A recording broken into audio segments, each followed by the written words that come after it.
दुनिया खामोश है सलवा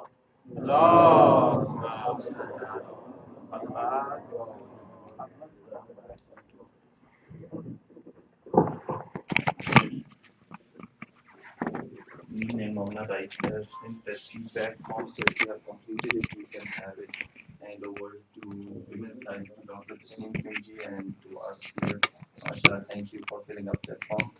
Before we start our last sewing majlis, I would like to thank each community member who participated in our programs, who came and made this Azadari successful.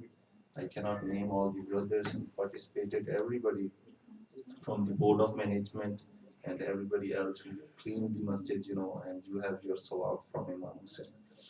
And we were here to remember and commemorate the gum of Imam Hussain and how we can learn in our present life, how we can apply it. And that is where Maulana Sayyid Hassan Ali Rizvi helped us understand a couple of ayat and concepts from Quran as well as from Nahjul Balagha over last 12 years. Mashallah. Today he will continue with this. I want to thank Maulana before I asked him to come to the center. He came from Qom, flew from there and had spent 12, 13 days with us. Time really flew by so quickly under his speeches, mashallah. We would listen to it and next day ponder upon those ones. And the whole 12, 13 days have passed by in a blink of eye, I can tell.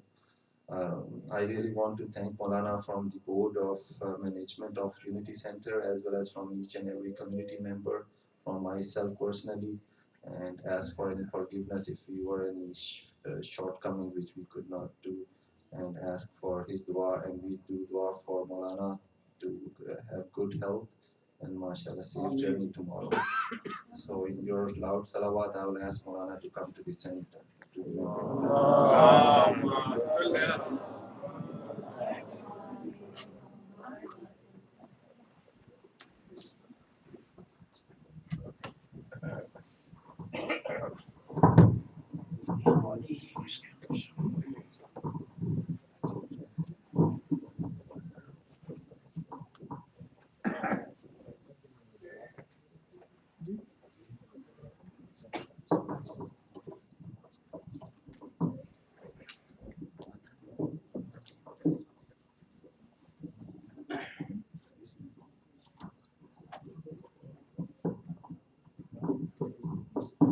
और मोहम्मद वाले मोहम्मद सलावत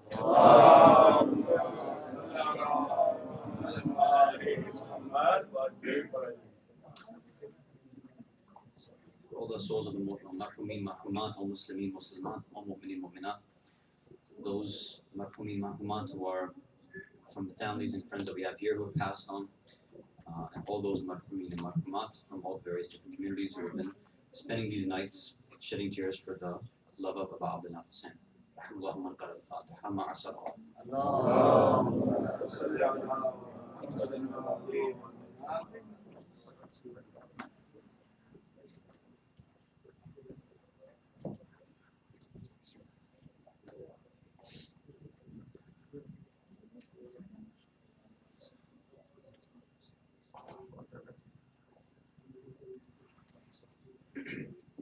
Before we begin, let's recite Dua Yajib 5 times together again for Sister Anista, Sayyid Muhammad Saqlain, and all mu'min mu'minat who are in need of our du'as, all those who are being oppressed throughout the world and who are awaiting the return of our Imam Khan. Bismillahir Rahmanir Rahim. Amma yujibu al-muhtarra idha da'ahu wa yakshifu as-su'. Amma yujibu al-muhtarra idha da'ahu wa yakshifu as-su'. أما يجيب المضطر إذا دعاه ويكشف السوء أما يجيب المضطر إذا دعاه ويكشف السوء أما يجيب المضطر إذا دعاه ويكشف السوء أما يجيب المضطر إذا دعاه ويكشف السوء. اللهم صل على أعوذ بالله من الشيطان اللعين الرجيم بسم الله الرحمن الرحيم وبه نستعين لا حول ولا قوة إلا بالله العلي العظيم الحمد لله رب العالمين والصلاة والسلام على أشرف الأنبياء والمرسلين خاتم النبيين شفيع المذنبين سيدنا ومولانا أبي القاسم المصطفى محمد اللهم صل على محمد. ثم الصلاة والسلام والتحية والإكرام على أهل البيت الطيبين الطاهرين المعصومين المظلومين لا سيما بقية الله في الأرض روح وأرواح العالمين التراب مقدمه الفداء ولعنة الله على أعدائهم أجمعين من الأولين والآخرين إلى قيام يوم الدين أما بعد. For the love of Muhammad, Ali, Fatima, Hassan and Hussein, send Allah and salawat ala Muhammad wa ala Muhammad.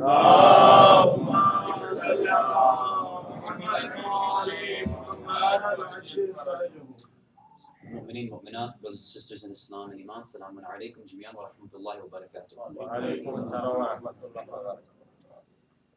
So I apologize, 12, 13 nights, right? I've been going fine.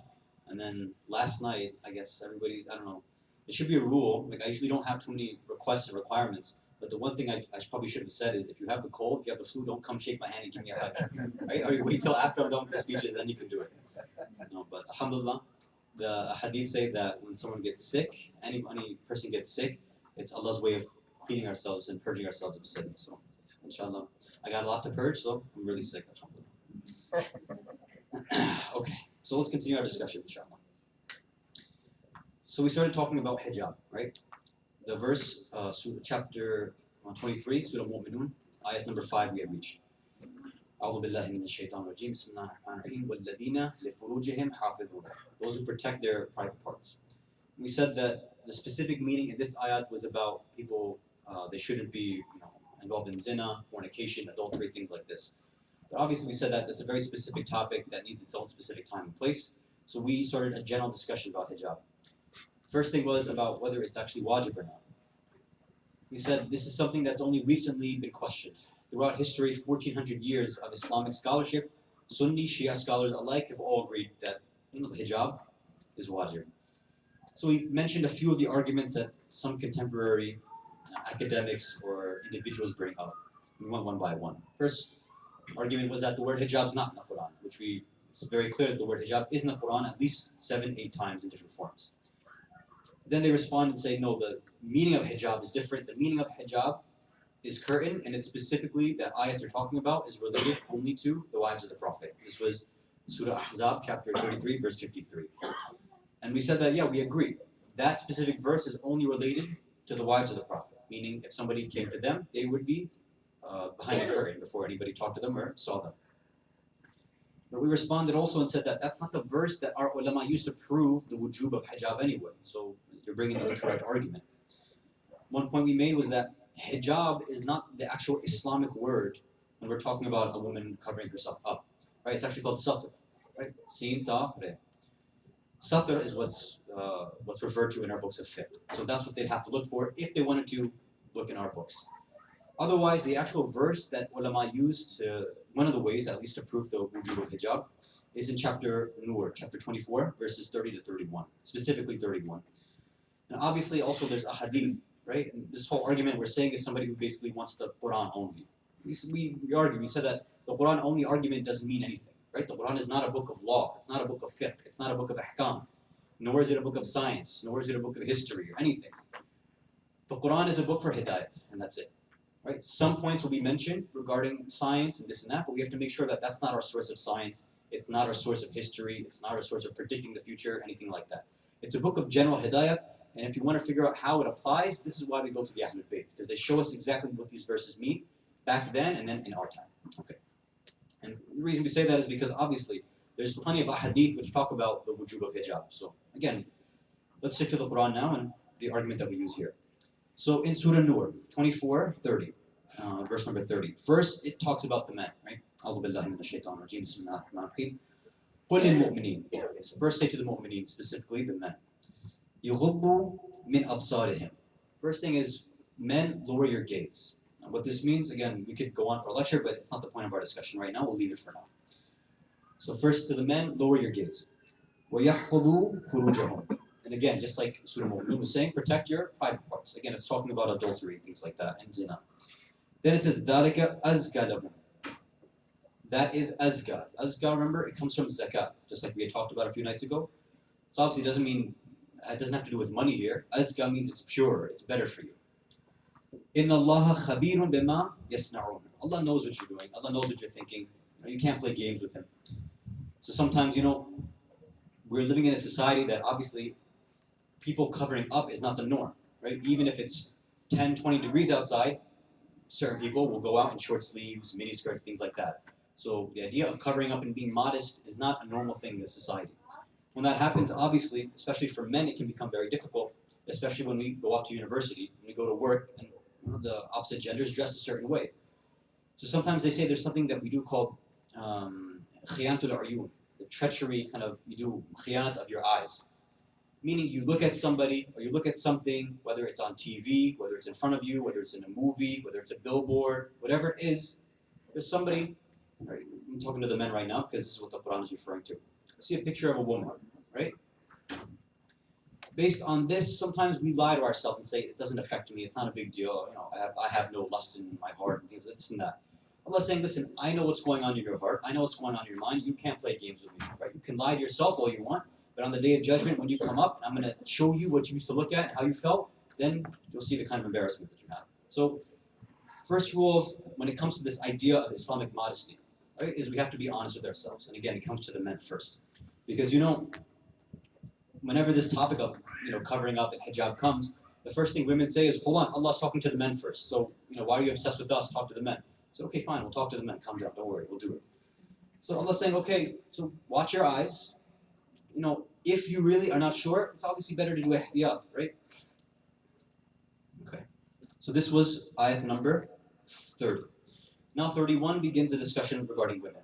It says, وَقُلْ لِلْمُؤْمِنَاتِ. Okay. يَغْضُضْنَ مِنْ أَبْصَارِهِنَّ.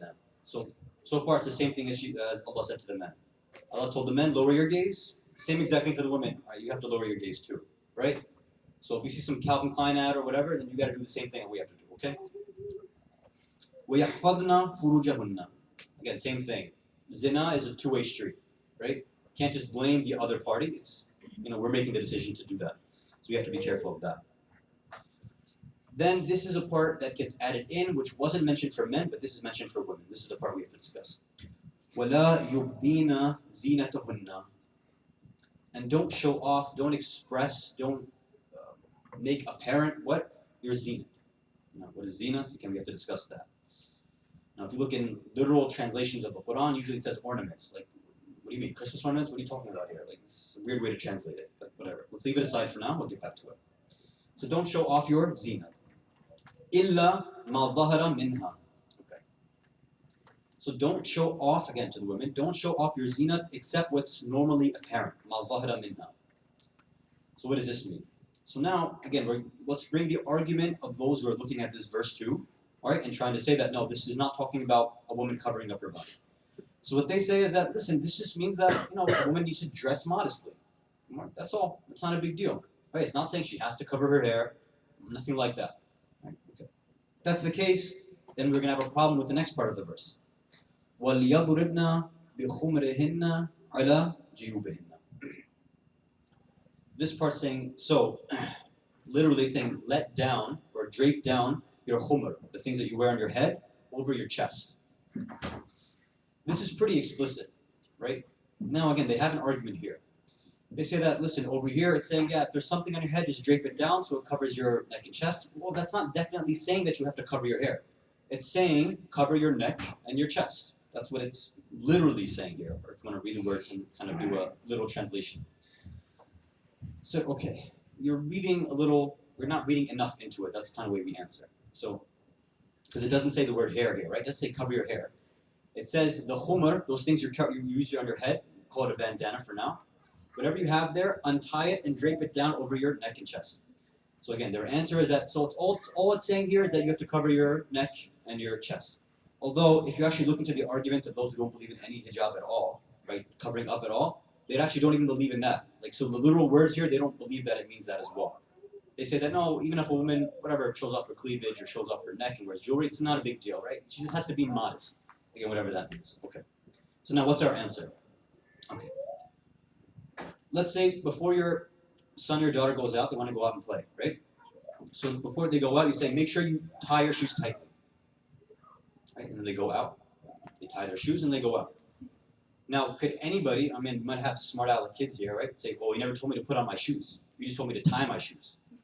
Right? That's kind of the answer that people are giving here. It's like, it doesn't say to cover your hair. Like what Allah is saying is this, is that that thing that you already have on your head that's covering your hair, untie that. So we have to understand, the women at that point, some women had continued the tradition of observing the hijab, right? Because this is something that had been from the beginning. The prophets had this, and previous societies have had this. You know, the typical cliche argument we give is, look at the picture of Bibi Maryam alayhi salam, right? Even the Christians realize that she covers her head. This is something that's existed from that point. What happened is little by little, as time went on, you know, certain corrupt individuals, corrupt scholars would come and they would change the ahkam of Allah. They would change the Sharia.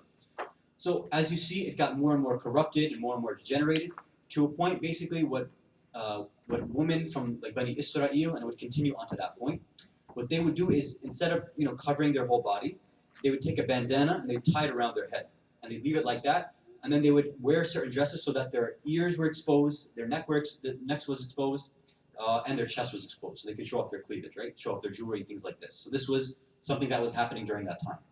So now Allah is correcting those specific individuals who were not observing the proper hijab. He says, listen, for you, you need to untie that bandana you have, those leftover parts, you have to drape it over everything. That way your ears, your neck, and your chest is covered.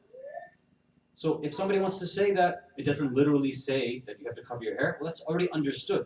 Right? In the same example we gave with shoes. If somebody tells you to tie your shoes, we're already expecting that you had your shoes on in the first place, right?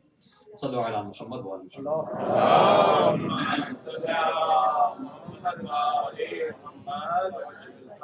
don't know if I was able to get the point across or not. I can't tell. Okay. They have some other arguments as well. Again, they're really not so strong, so I don't want to mention them, bother with them.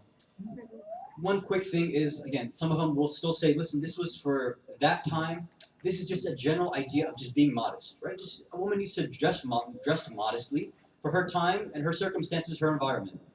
So, okay, if that's your definition, then you need to read the rest of this verse. The rest of, I don't have the Arabic here, but just to give you an idea.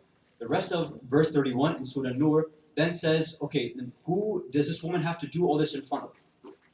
Or who does she not have to do it in front of? Sorry. She says she has to do it in front of everybody except father, except grandfathers, except uncles from this side, except uncle from that side, except from your brothers, except from your sons, etc., etc., etc. So now, if somebody claims that this verse is talking about dressing modestly, right? Meaning, whatever, you just don't show off, whatever, right? I don't want to mention this idea of zina. If that's what the idea is, again, if we're literally taking zinat, as they do, is to mean like your private areas, right? Chest and your private areas. Then what they have to then also understand from the Quran, based on the way the other verses are, when they talk about non-mahram, is that Allah is saying, yes, you can show off your private parts to your father, to your brothers, to your children, which obviously doesn't make any sense, right? That's not the idea. And even more so, the other verse of the Quran later on, when it talks about a woman when she reaches menopause, right? Later on, then it says that wujub, that obligation of hijab gets lifted from her. So now, if they're going to say that, no, hijab here means modesty, does that mean once a woman reaches menopause, she doesn't have to be modest anymore? So your definition is not going to work in the rest of the Quran. So this idea of some general, whatever secular, whatever Western idea of modesty doesn't make sense with the way that the Quran is speaking about. And of course, as we said, it's very clearly mentioned by all of our imams. Specifically from 6th Imam, Imam Ja'far as-Sadiq.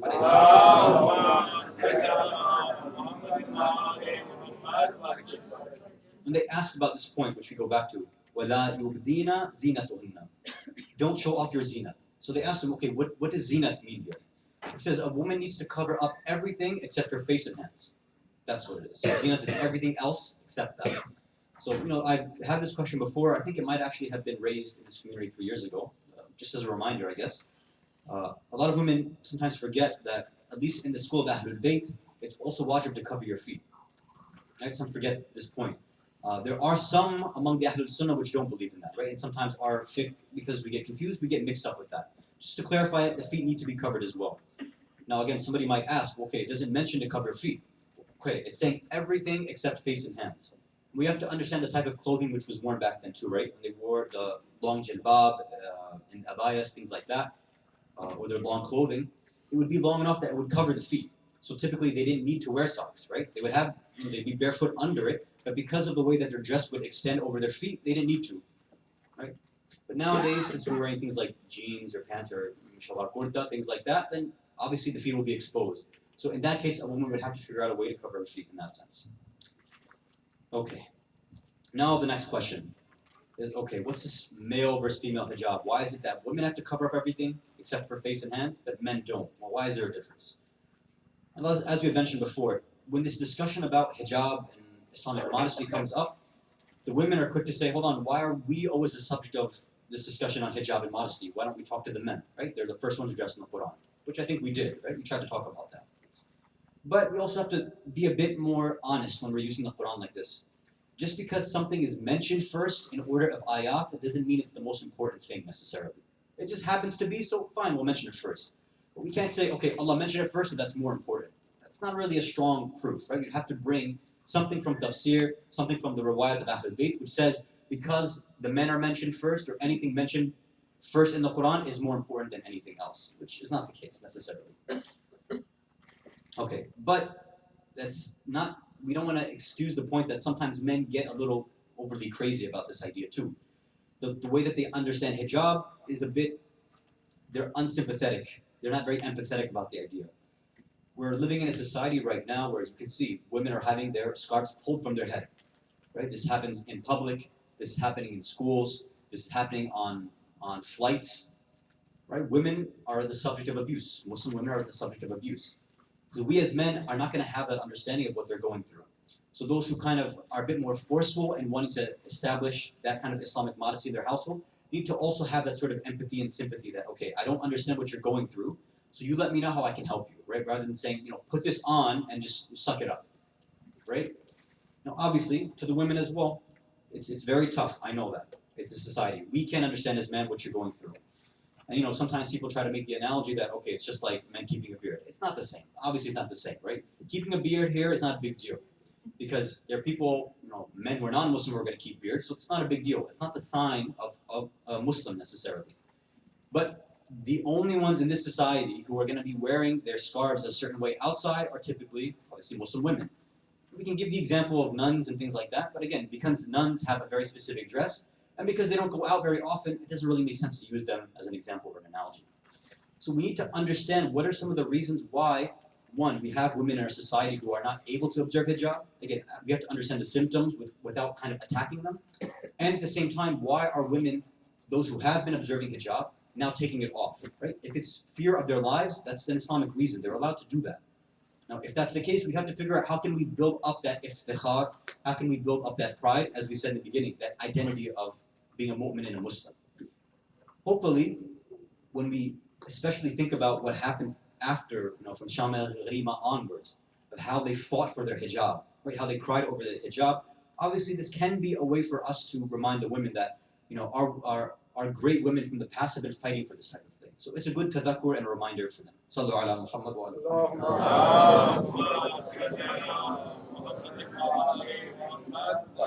Okay. Now, why don't men have to cover themselves up the same way?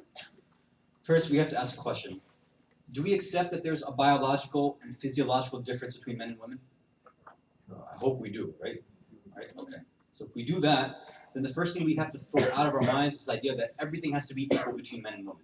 It cannot be like that. It's impossible. We have to make sure our idea and our definition of equality makes sense. If we're going to say men and women should get everything equally, well, that doesn't make sense based on, the way that our physiology is, the way that our brain chemistry is, and the way our body chemistry is. It's not going to work like that. It doesn't make sense. It would be unfair to both of us if that's the way it was. Right? Okay. Now, this idea of showing skin and showing hair, things like this.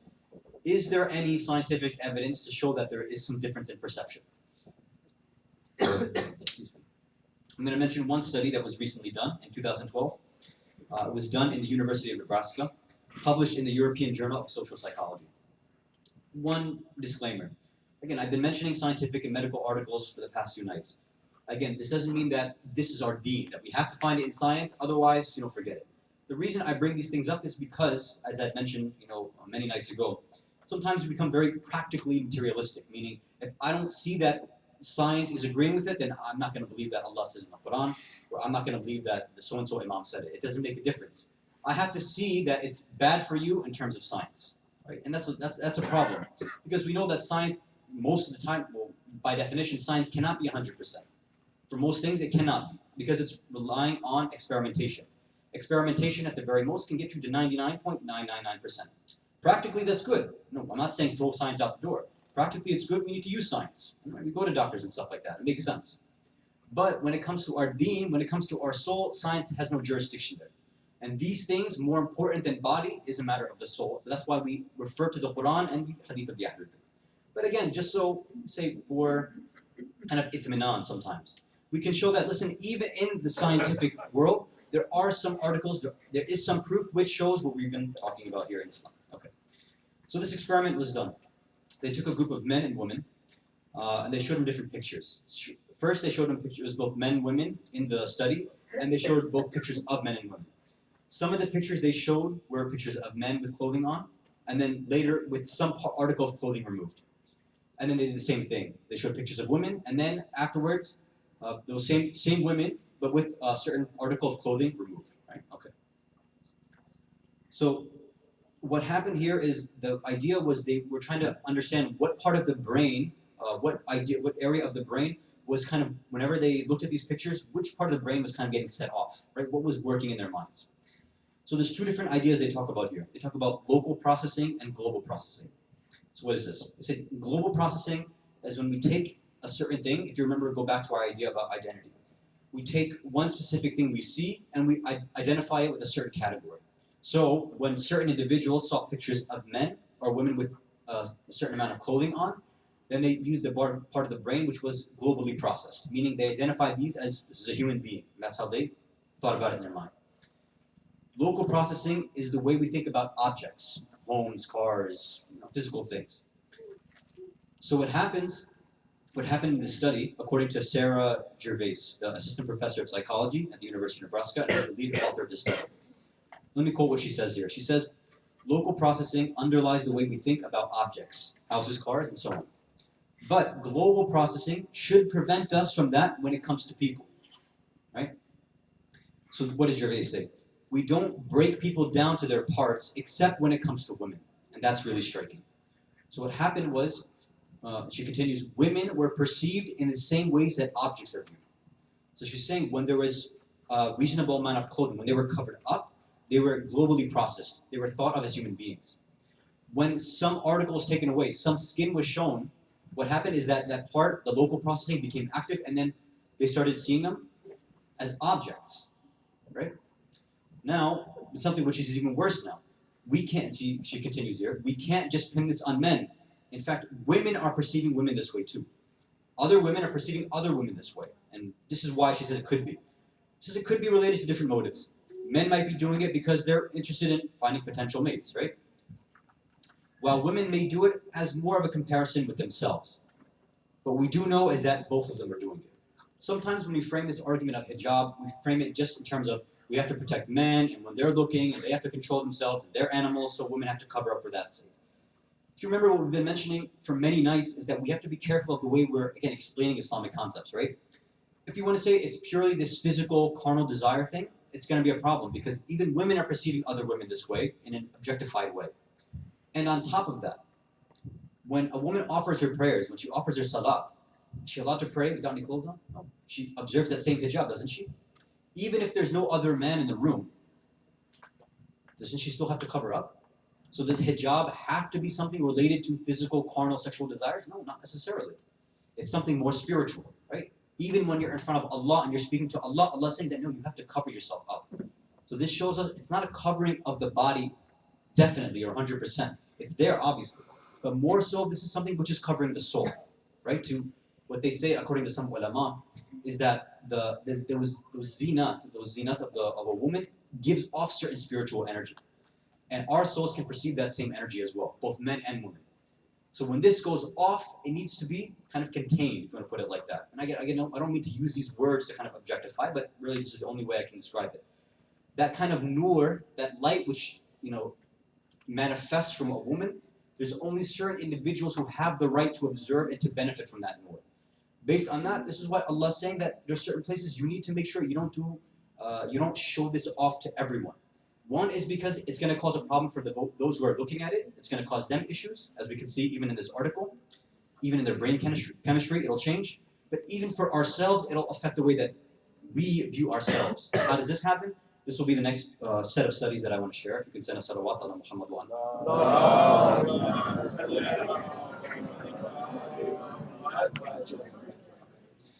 Now the next set of studies. So this one was regarding other people viewing women, whether with clothing or without clothing. Now this one is about the actual benefits they observe for those who observe hijab themselves. So this has nothing to do with now other people looking at them. In the International Journal of Eating Disorders, published in 2009, they looked at, this was specifically among Iranian women. So they interviewed about 1,771 Iranian women about those who observe hijab versus those who do not observe it strictly. Obviously, there's a rule in Iran that a woman has to cover up a certain amount. But those who are more strict about it, those who connected with it religiously, versus those who really only did it because it was a rule over there. So because we don't have time, I'm going to just read the conclusions for you. The conclusion is this in the article. Women who practiced more strict Islamic veiling techniques had increased body satisfaction and self-esteem. In addition, they had decreased depression and desire for CR. CR here meaning plastic surgery. Because there's a big desire among certain women in Iran to get nose surgery and things like that, right? Rhinoplasty. So consistent with other studies, it continues, our findings show that observance of a strict religious practice has a protective effect on psychological health. This has nothing to do with other people right now. This is specifically a woman observing her own Islamic modesty, a strict Islamic hijab, and because of that, she gets what? Higher sense of body satisfaction, higher levels of self-esteem, decreased depression, and a decreased desire of wanting to change your body, things like that. Obviously, given this society, this is something which is obviously prevalent now, right? Women are affected by what they see in magazines, what they see on TV, constantly told that they need to dress a certain way, that they need to appear to men and to other women a certain way, right? The same way that the other study I talked about. It puts other women in competition. Like you have to be a certain weight, you have to put on makeup a certain way, you have to show yourself off and take selfies this way. There's a whole culture that's been developed. And of course, I don't have time here, but to get down to why and how this culture has developed, this kind of consumeristic notion of why there's this, why clothing has been developed over time for women, even for men, why makeup has been developed in a certain way. There's a big historical discussion about the type of men who started this off, right? The kind of perverted men who started this off, and in their own words, why they wanted women to dress like this. They're the ones who actually started this whole fashion industry kind of thing, but I'm going to leave that aside. And the next study. This is in the Journal of Experimental Social Psychology, done in 2012. And they give this idea, they introduce this term called enclothed cognition. Because I want to wrap up our discussion, I'm just going to summarize for you without reading what they say here. What they say is, in their experiments, what they did is they tested individuals, they gave them some attention and memory tests, things like that. They did two different groups. One group is they took a white coat and they said that this is a lab coat. Put this on while you're doing the study. To another group, they said this is a painter's coat. Put this on. Same coat, but they described it to the two different groups in different ways. One group, they said it's a doctor's lab coat. The other ones, they said it's just a painter's coat. The ones who understood it to be a lab coat, who were told that way, did better on their in terms of their attention and their results of their test. Those who were told it was a painter's coat did worse. So what was the conclusion they drew from this? They said, one, that clothing itself has an effect on the way that we perceive reality and the way that our minds work, even our attention spans, and the way that we even, we can take tests and things like that. So one way we can identify with that is, even for a woman, beyond the psychological stuff, understanding what she's putting on has a big effect as well. If a woman, for example, might just understand that this is some obligation and she's forced to do it, it might not have the same effects as to somebody who understands what the real meaning of hijab actually is, why she's putting it on. And again, there's a lot of books out there. I would recommend Shaykh Mutahari, rahmatullah alayh. He has a book, it's translated in English, it's on alislam.org for free, you can read it, about Islamic modesty and the hijab. and he describes the kind of spiritual, psychological reasons for why hijab has been prescribed. So there's a lot of other points we could have mentioned, but obviously because of lack of time, because this is our last night, I can't go through anything, and I can't do anything more than that. But again, hijab itself is a very controversial issue, but we have to understand on different levels. One level, of course, is that it is an obligation, right? If we're at the level that, okay, I know it's an obligation, I have to do it, fine. Start with that, and then start doing the research. You know, sometimes what we hear is that, well, I don't understand what it is, so I'm not going to start it. Doesn't think about whether, remember, we have to be intellectually honest with ourselves, right? In any other walk of life, do we ever have to understand something 100% if we're told that it's beneficial for us by an expert? Do we ever say, I need to know 100% why it's beneficial before we actually do that? Like just today, in the morning, I messaged Qarabhai about, okay, I've got a flu coming. You know, what should I do? I had a terrible sore throat in the morning, right? So he mentioned this, you know, drink more water, Benadryl, Tylenol, etc. He mentioned all these things. Now, I could have said, listen, can you give me your medical evidence? I need to make sure, otherwise I'm not going to bother taking this stuff. Of course, I'm sure he's humble enough that he probably would have provided it, right, if he had the time. But it makes no sense for me to ask for that stuff yet. I said, listen, an expert has told me that somebody who's dealing with the body constantly, has told me that this stuff is beneficial for you. You should take this. This is a disease. Take it. I said, okay, sam'an wa ta'an, right? Just I hear and I obey. Fine, I'll do that. And if I get bored, then whatever, I'll go Google it, go on WebMD, or waste my time on one of these sites later. But there's no point. I did what he said, and alhamdulillah, I got better. Even if it was a placebo, whatever, placebos work too, right? There's no problem with that. And that's actually that's another discussion. One of the series I actually wanted to address, again, this will take a long time, is this placebo effect.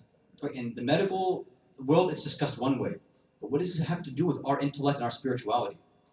In one way, when we have this quote from Amir al-Mu'mineen, Ali ibn Abi Talib, alayhi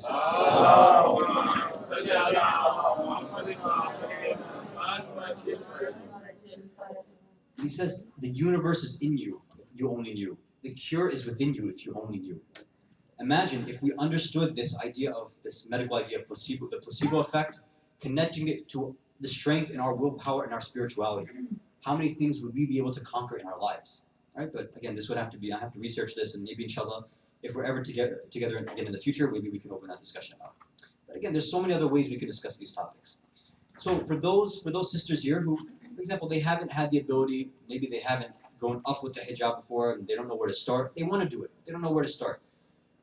You start with something very, very simple, right? And especially since when the weather gets colder, it becomes more and more easy, right?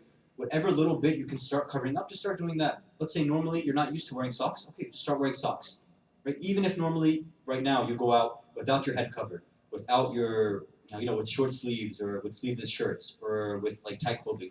Okay, fine. Work on it little by little.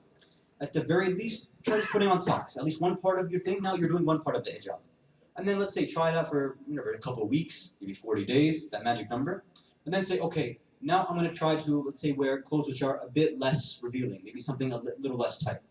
And then you go try doing that for a few weeks, 40 days. And then you work yourself up like this. Slowly and slowly, Allah will put that tawfiq in you, put that iftikhar in you, put that iman in you, so you can get stronger in this, inshallah, so that we can try to manifest that same hijab and modesty of our great ladies of light, Sayyidah Fatima alayhi salam, and Sayyidah Zainab alayhi salam.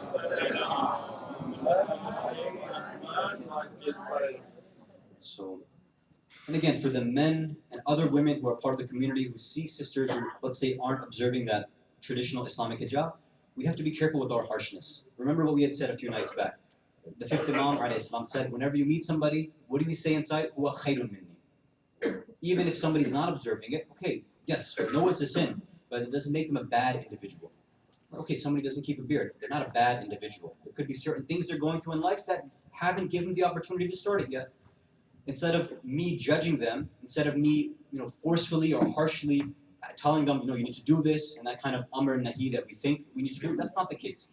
Amr nahi needs to be done with love, muhabbat, right? As a brotherly advice, a sisterly advice, a fatherly advice, a motherly advice. That's how it happens.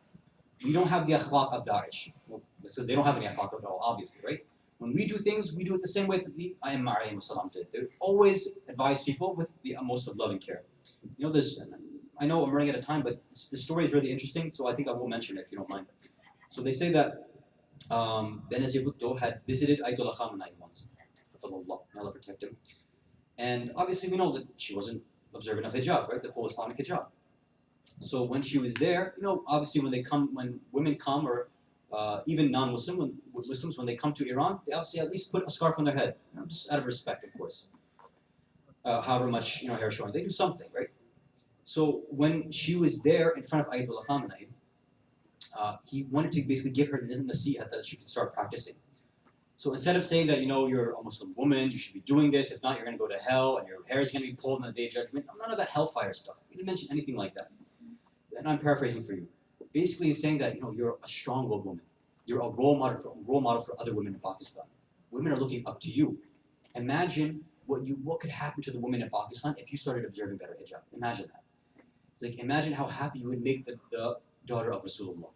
Imagine that. And then the report says that she started crying in front of Ayatollah Khamenei like this. Whether she did it or not is another story, right? Whether it actually had an effect on her. But he's showing us how we actually advise individuals. Sallu ala Muhammad wa ala Muhammad.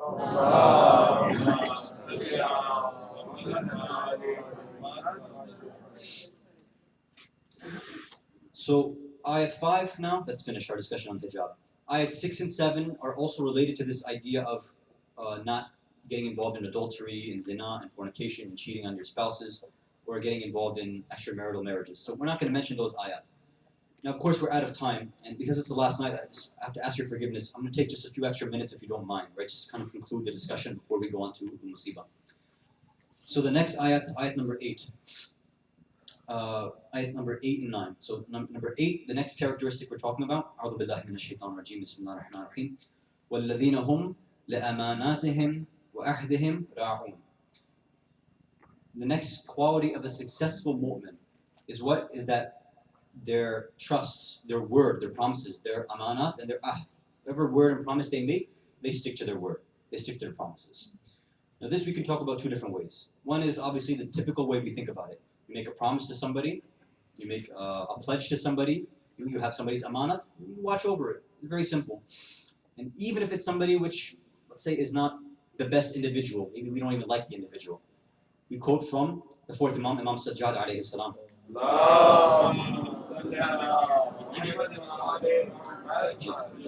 Regarding this idea, and I paraphrase, right, regarding amanat and this and that, he said that even if Shimr had given me that sword, that dagger that he used to cut my father's head, if he gave that to me as an amanat, I would give it back to him.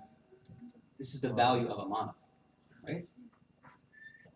Even if Shimr were to give me that same sword and dagger that was used to cut my father's head off, if he gave me this as an amanat and asked me to watch it, I'd watch it for him and I'd give it back to him without any question.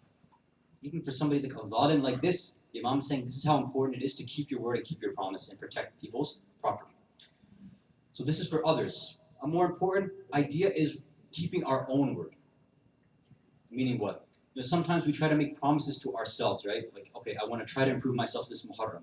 I'm trying to learn from the Ahlul Bayt. I want to be more humble in prayers. I want to make better use of my time. All these things we promise to ourselves, try to stick to those promises as well, right? Because that is something which will definitely will be held accountable for on the Day of Judgment. Now the next ayat.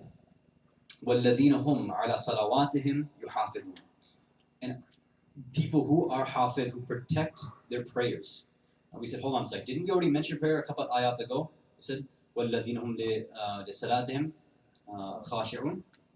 Those who are humble in their prayers. So now, over here later on, Allah's talking about protecting their prayers. This is a big discussion. One point just to leave us off with, that this shows us on one side how important salah is, how important namaz is in our lives. Many of the ahadith mention that the first thing that we'll be questioned about on the Day of Judgment, on Yawm al-Qiyamah, is our salah. If that's accepted, Allah says, no problem, I'll take everything else. If your salat was good, I'll take everything else you had. If your salat is weak and it's not accepted, he said, I'm not going to accept anything else. This is one hadith we have. Based on this, what we've decided is, since salat itself is one of those types of topics that needs to be expanded, if Allah ever provides us the tawfiq to be together again, this is something else that we're going to expand upon, right? Whether it's in a Moharram series, a Ramadan series, whatever it is we already discussed 3 years ago what it means to go from Muslim to Mu'min. In these past nights, we talked about what does it mean to be a successful Mu'min. Now, based on this, the way we would continue our discussion, trying to move forward in kind of a logical, rational way, is what is the salat of a Mu'min now? One quality we mentioned already was humility, but what else? So points that we would want to mention in this kind of lecture are, okay, what are some of the adab of salah? Right? What are some of the philosophies behind salah? Why do we raise our hands? Why do we recite these specific words? What's the meaning behind this? Why do we bow? Why do we go down to ruku, to sujood twice? All these different kind of questions. This is what we want to answer, inshallah, if we ever get the tawfiq. Then the next two ayat, أُولَٰئِكَ هُمُ الْوَارِثُونَ. These are the people. Now Allah is closing up the case. Okay, I said these are those who are going to be successful. He mentioned the characteristics, and now he says this is your natija. This is what's going to happen. You'll become the warithun. You're going to inherit. What do you inherit? Those who الَّذِينَ يَرِثُونَ الْفِرْدَوْسِ. Not just any Jannah. This is Firdaus, one of the higher levels of Jannah, if not the highest. Hum fiha khalidun. There, you're going to be there forever. So this is what Allah is trying to say. You want to be a successful mu'min? Do you want to get to the natija of getting into the highest level, the Firdaus, that highest level of Jannah? These few qualities that we mentioned, try to implement them in your lives. Sallu ala Muhammad wa ala Muhammad.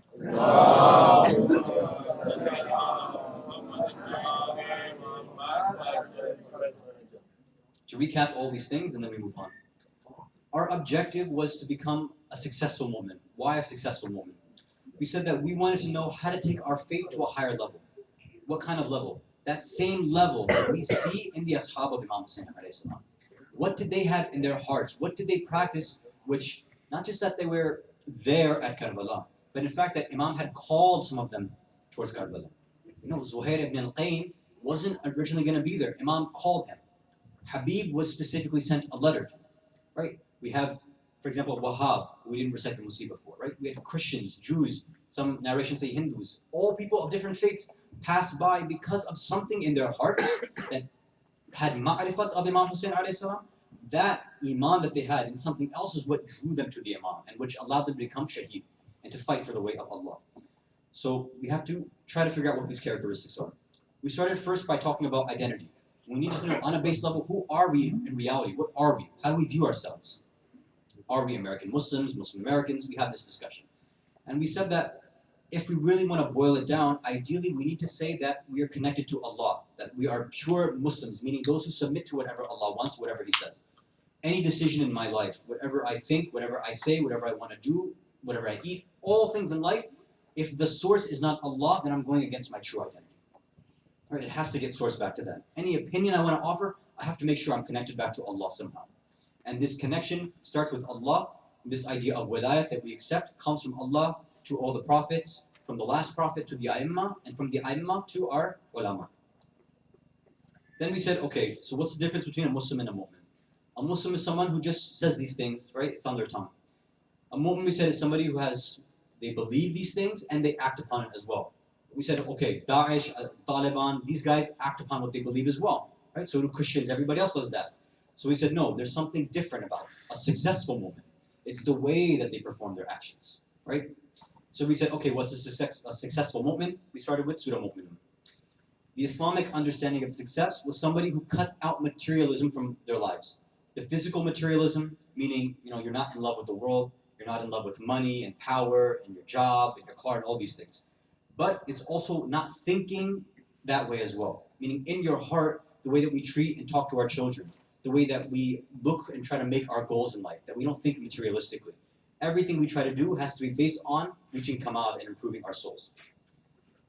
First characteristic then was humility and prayer. Allah is everything, we are absolutely nothing.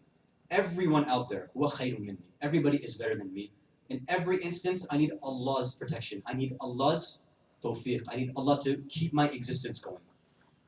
Every action, if it's going to be humble, has to start with the heart. You might rationally think of one thing, but if you truly deep down don't believe that you're nothing, then your actions won't show that.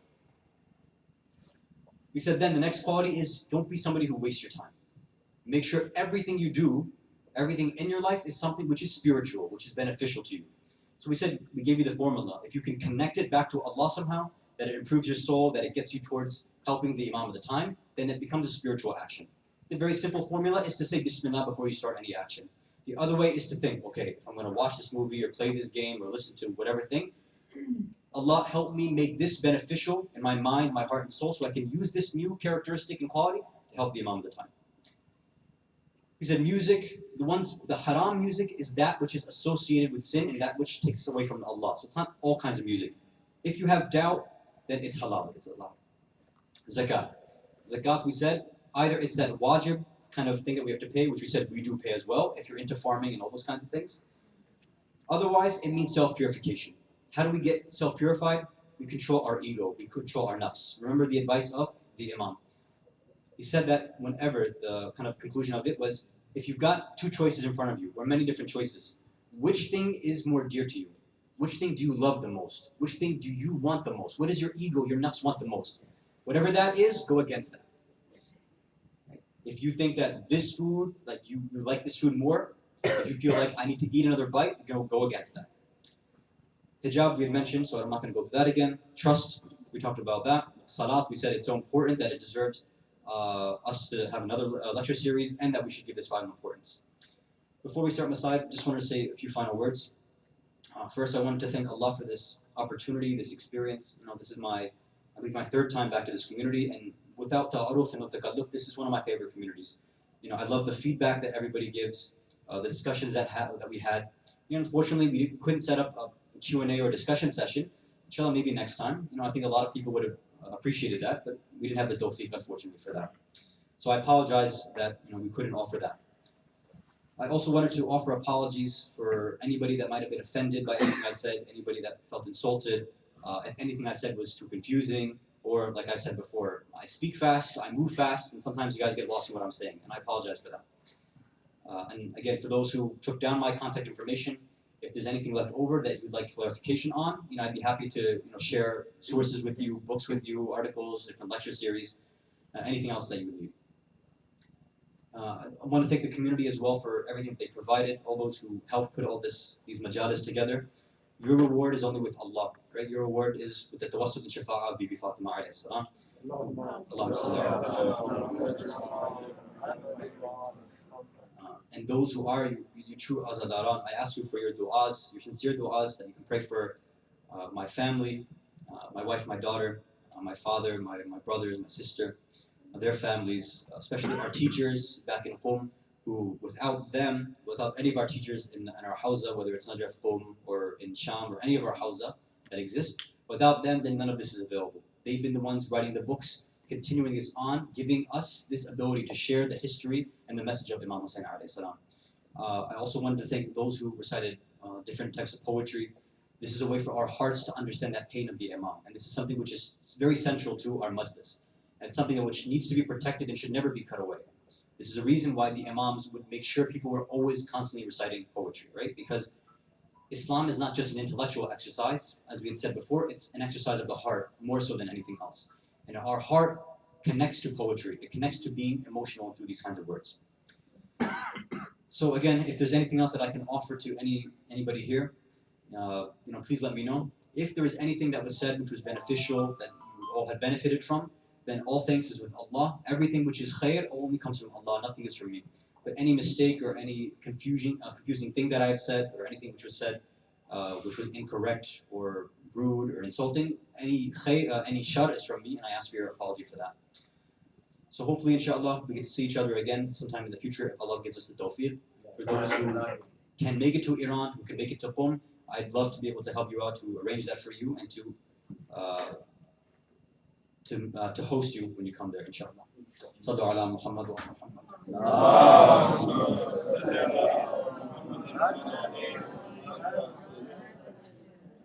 Again, I apologize for going over time tonight, but I want to just wrap everything up. And you can't get mad. So last night, what are you going to do to me? You can't kick me out. It's my last day. Sallu ala Muhammad wa Muhammad.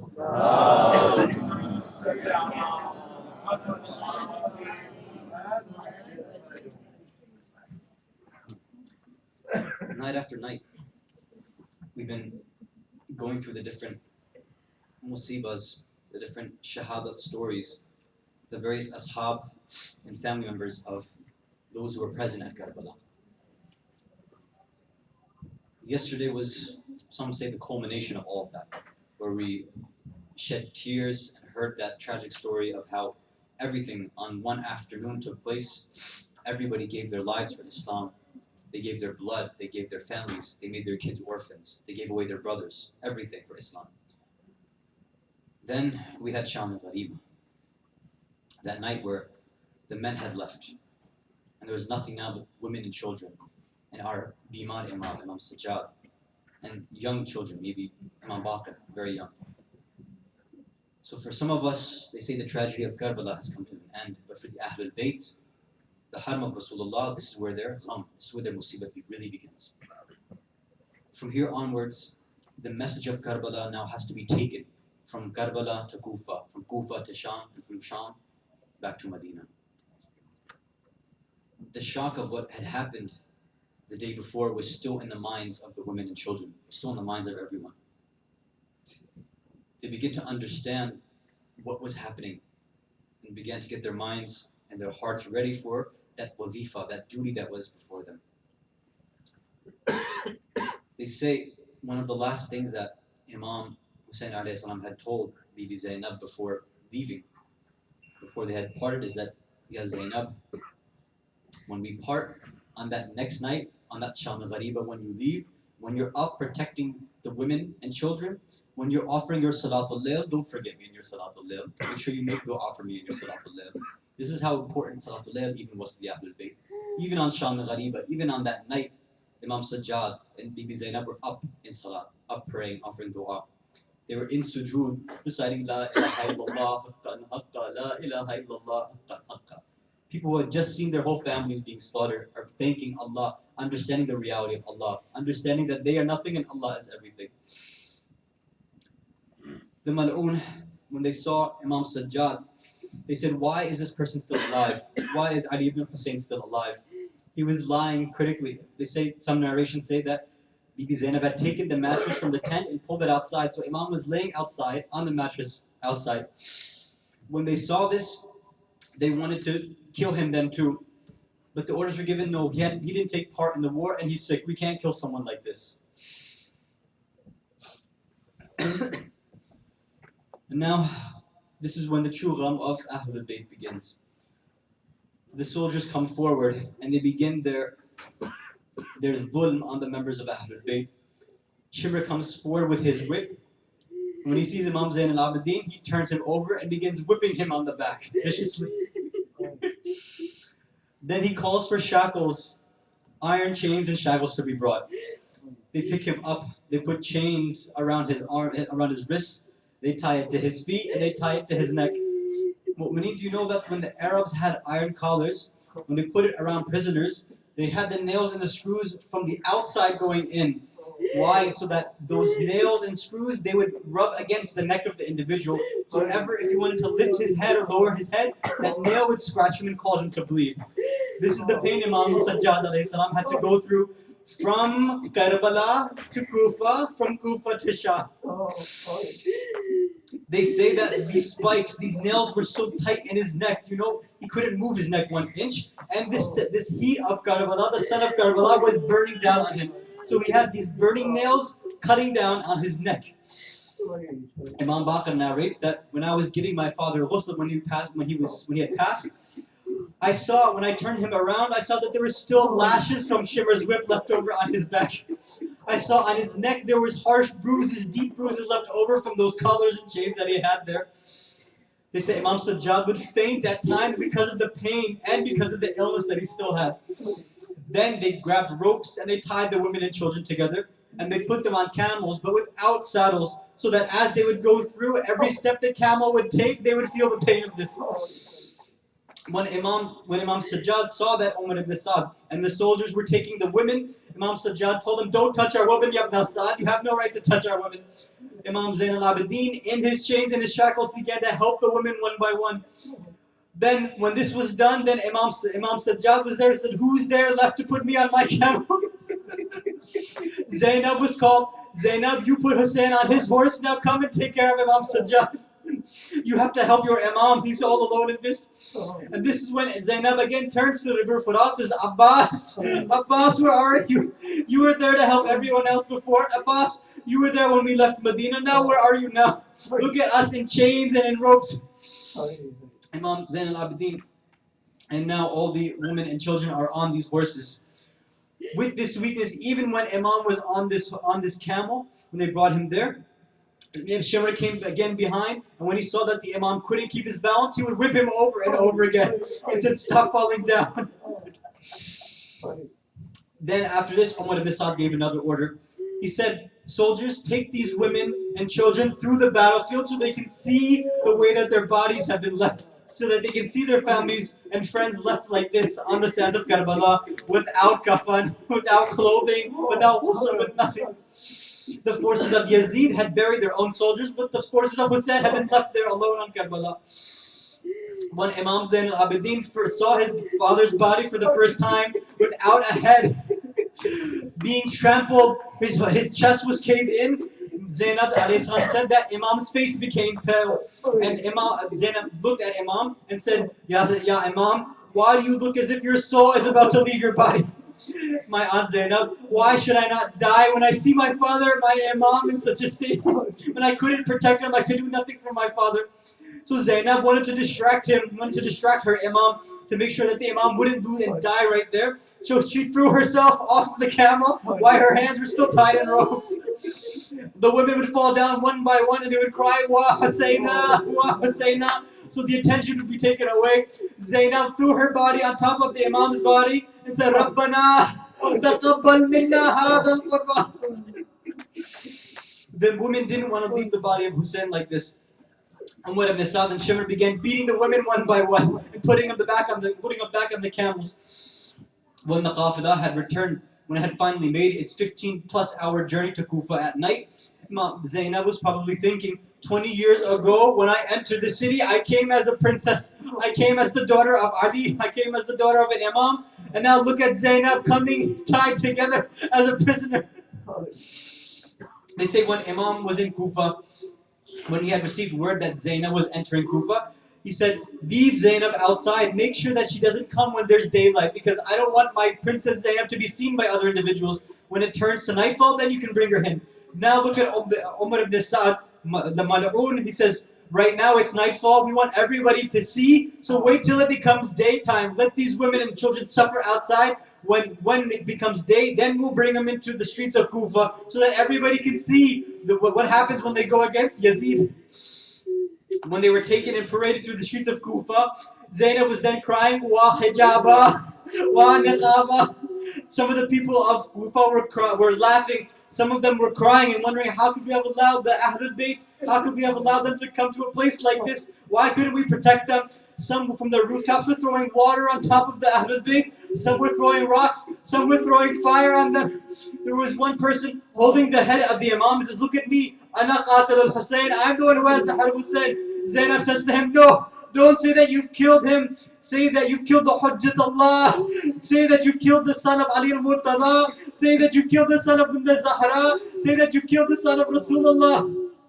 ألا لعنة الله على قوم الظالمين وسيعلم الذين ظلموا أي منقلب ينقلبون إنا لله وإنا إليه راجعون رضا بقضائه وتسليما لأمره.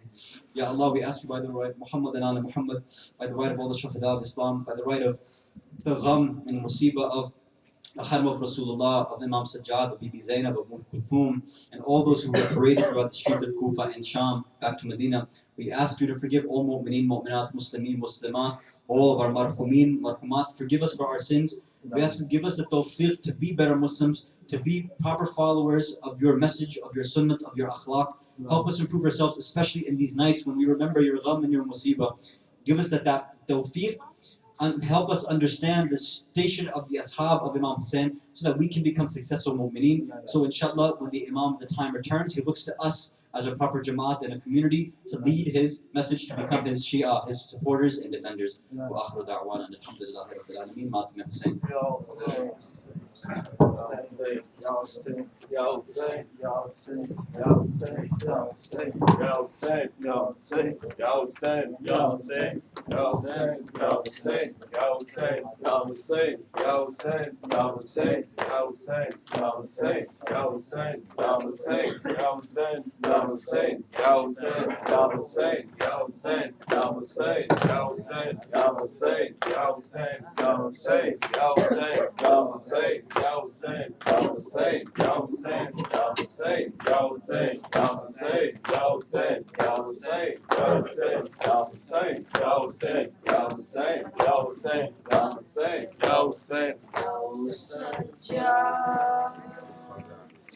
Oh Sajjad, O my Imams and Allah Bidin.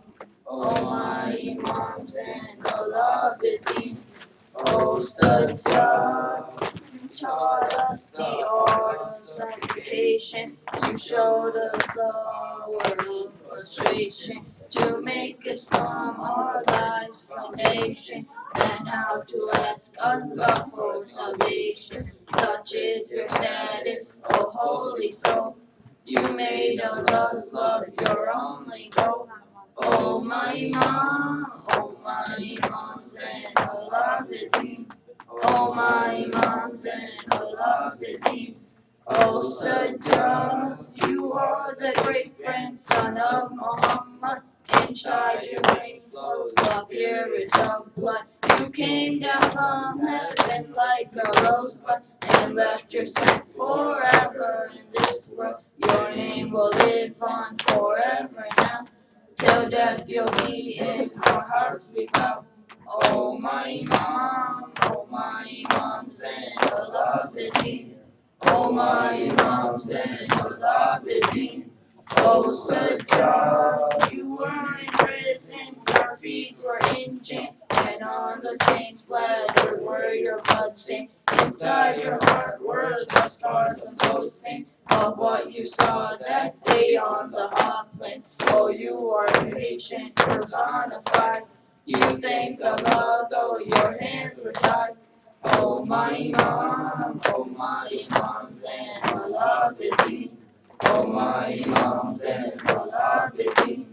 Oh Sajjad, you saw your father's head on that spear. Your mother bareheaded and in fear. Your sisters were street so severe that blood was pouring down from her ear. And yet you were so brave that you spoke, and in that courtyard the world awoke. Oh my Imam, oh my Imams and Allah Bidin. Oh my Imams and Allah Bidin. Oh Sajjad, with quaking hands how you dug a small grave, a resting place for Safina to lay. Her shroud was her shirt covered in bloodstains, till the end of time that is how she will stay. Until today she's so far from home, the prison slits so and she's alone. Oh my Imam, oh my Imams and Allah Bidin. Oh my Imams and Allah Bidin. Oh Sajjad. Ya Hussein, Ya Hussein, Ya Hussein, Ya Hussein, Ya Hussein, Ya Hussein, Ya Hussein, Ya Hussein, Ya Hussein, Ya Hussein, Ya Hussein, Ya Hussein, Ya Hussein, Ya Hussein, Ya Hussein. खून होकर बह गया अकबर का दिल, मुस्कुरा कर खत्म असगर हो गए। बहती रही फुरात, बहती रही फुरात, बहती रही फुरात, बहती रही फुरात। करबला के दश्त में कैसा अंधेरा छा गया, आ गई शामे गरीबा, सुर्ख है खाके शिफा। जल गए खैमे सारे शामे आलम, कितने मंजर खाक होकर रह गए। बहती रही फुरात, बहती रही फुरात। डल गया दिल शाम आई, शाम भी ऐसी के बाद, दोपहर के बाद छाई ऐसी तन्हाई के बाद। किस तरह ज़हरा का घर टूटा गया, किस तरह बेसर बहत्तर हो गए। बहती रही फुरात, बहती रही फुरात। आज सुबह दम ये घर रोशन گلشن بھی تھا آباد بھی، سب کے وارث تھے سلامت، بھائی بھی اولاد بھی. ایک ہوا ایسی چلی پردیس میں، بے زباں بچے بھی بے سر ہو گئے. بہتی رہی فرات، بہتی رہی فرات. یہ ہے وہ شام غریباں جو قیامت بن گئی، دختر زہرا کے سر سے جس نے چادر چھین لی. یا رسول اللہ قیامت ہو گئی، داخلے خیمے ستمگر ہو گئے. بہتی رہی فرات، بہتی رہی فرات. ایک ایک قطرے کو در سے بن میں اطفال حسین، مشک زخمی خالی کوزے لاش پامال حسین. رہ گیا میدان میں بے کس کا تن، جشن میں مصروف لشکر ہو گئے. بہتی رہی فرات، بہتی رہی فرات. مرتے دم پانی پہ سر مانگے پدر مجبور ہے. تو بتا شام غریبا الکما کیا دور ہے. وائے نہر الکما بہتی رہی، اور پیاسے قتل اکبر ہو گئے. بہتی رہی فرات، بہتی رہی فرات، بہتی رہی فرات. یا حسین، یا حسین، یا حسین، یا حسین، یا حسین، یا حسین، یا حسین، یا حسین، یا حسین، یا حسین، یا حسین، یا حسین، یا حسین، یا حسین، یا حسین، یا حسین، یا حسین. آئے بیمار چلے، آئے بیمار چلے، پاؤں میں زنجیر لیے. آئے بیمار چلے، آئے بیمار چلے، پاؤں میں زنجیر لیے. ننگے سر بیدارے، ننگے سر بیدارے، کرار کی جاگیر لیے. آئے بیمار چلے، آئے بیمار چلے. نہ لیا دھرتی نے خون اور نہ فلک نے چاہا، نہ لیا دھرتی نے خون اور نہ فلک نے چاہا. ملیا چہرے پہ خون، ملیا چہرے پہ خون، ہاتھوں میں بے چیر لیے. آئے بیمار چلے، آئے بیمار چلے، پاؤں میں زنجیر لیے. آئے بیمار چلے، آئے بیمار چلے. رات کو خواب میں اکبر کو تڑپتے دیکھا، رات کو خواب میں اکبر کو تڑپتے دیکھا. آ گیا قاصدے، آ گیا قاصدے سغرا وہی تعبیر لیے. آئے بیمار چلے، آئے بیمار چلے، پاؤں میں زنجیر لیے.